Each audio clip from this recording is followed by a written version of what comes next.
Today we're going to be using a pinhole camera to create a photograph. So if you remember from the lecture, a camera obscura is a darkened room or box with light or photosensitive paper inside, or film, photosensitive material inside. So for our pinhole camera, we're going to be using this, a can. So inside we have a dark area, right? And here we have a little, I don't even know if you could see it, a little hole punched right there. And that is gonna be what lets in the light to expose our photographic paper. So today we're using photographic paper instead of film. The plus side is that we can load this with just the safe light on. If we were using film, we'd have to be in complete darkness. So let's cut some paper to fit in here. In each darkroom, we have a paper cutter. So right up here on the shelf, we have a cutter, and we have the 5-inch marked right here. So you're gonna pull this down, slide in your paper, and then push and slide. Now, it's really important to remember that we must have the safe light on, no regular lights on to do this. In each darkroom, there is a double switch, which has the fan, and the one that says in use will actually also turn on the safe light. And then this switch will turn off the main light. So we want to make sure that we have the in use light on and the regular light off. You'll know that the safe light is on when the room is completely dark and only being illuminated by the light above that has either an orange or red tint to it.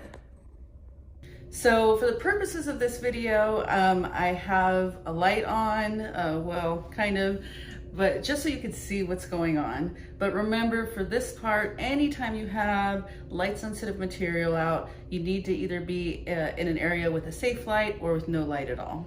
So I cut a piece of paper, photographic paper. Now this is a piece that's already been exposed to light, so it's already ruined. Again, you want to be doing this in the safe light. Now I need to get it into my camera. So I'm gonna pop off the lid, and I'm gonna grab a piece of masking tape.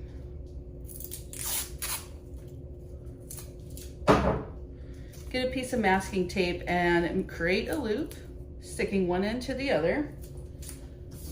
And then you're gonna put it on the back side of the paper. Which side is the back side? Well, one side is gonna feel really smooth and the other side is gonna feel kind of textured. A textured side is the side that is sensitive to light. So the smooth side is where I'm gonna put the piece of tape on, like so. And then I'm gonna place it inside of the camera, opposite of the side where the hole is.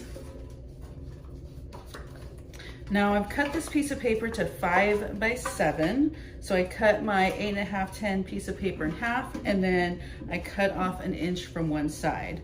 And that's so that it fits just right in here. If you wanted to fit it horizontally, you could and not have to trim anything off. Totally up to you. Okay, so let's get the lid back on. And I'm gonna go ahead and put my hand over our shutter to make sure that no light comes in. Remember, this part is all supposed to be done under the safe light conditions.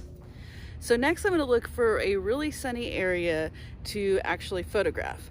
Now, I still have my, my dummy paper in there, so I'm not too worried right now. But if I was actually doing this, I would have kept my hand on here the whole time.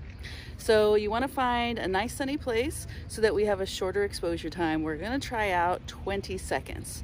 So we want to make sure that we have a level, steady surface to place our pinhole camera on.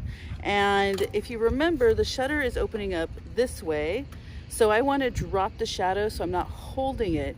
This is going to make it so that I don't actually move the camera during that 20 seconds and I get a nice clear photo. So what I'm going to do is I'm actually going to turn it upside down so when I drop this, it stays down. Okay, so the process would be like this. I would set a timer for 20 seconds, and then when I was ready, I would drop this. And my exposure would start. Right now, there is light going through that tiny little pinhole, creating an image on the photographic paper. So after 20 seconds, we're ready to go ahead and stop the exposure and get it into the darkroom to process through the chemicals so we can actually see our print. So at this point, we need to process our prints through 4 different trays and then dry it. So if you remember, we have developer, that's for 90 seconds, stop bath, which is 30 seconds, fixer, that's 5 minutes, and then a wash, that's another 5 minutes. Now, all of this has to be done with the safe light on. So right now, for this video, I have a regular light coming in so you can see me, but remember, this part is done in a dark room with a safe light on. Okay, so let me show you. Here I have my tray set up. So in this first tray, I have the developer, that's 90 seconds. And that is actually developing the image, so it's no longer a latent or invisible image, it's developing it into a visible image.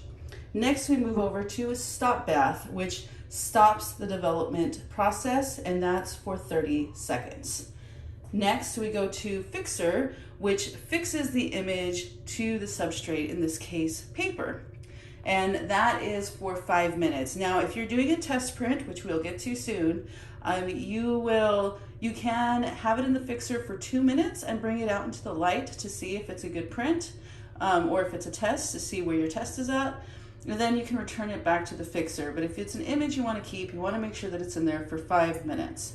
Last but not least, we have a tray of water to wash the extra chemicals out. So in the dark room with the safe light on, I went ahead and took out the photo from my pinhole camera and I processed it through these trays.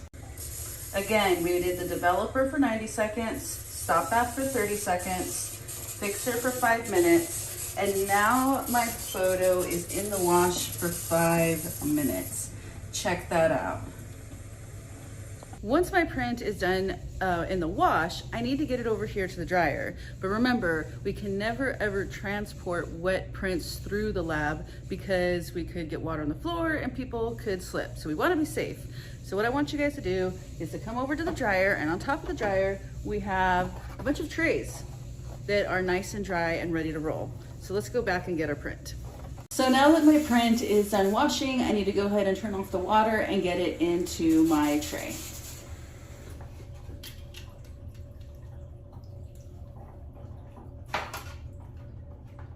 So to dry my print, I need to turn on the print dryer. There's a red switch right up here, and then I'm gonna feed it in through here. Now remember, if it's 5x7 or bigger, we can use the dryer. If it's any smaller, we need to use the hair dryer, which is on one of the tables right over there.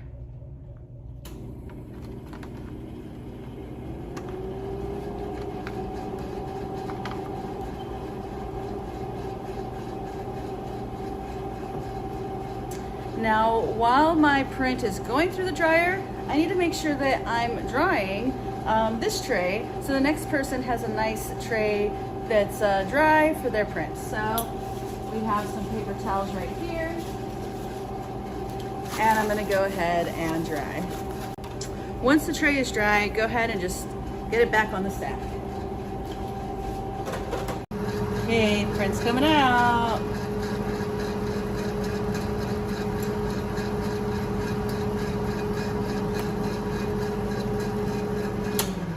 So I turned off the dryer by hitting that red button, and there we go. There's my pinhole photo. Yay!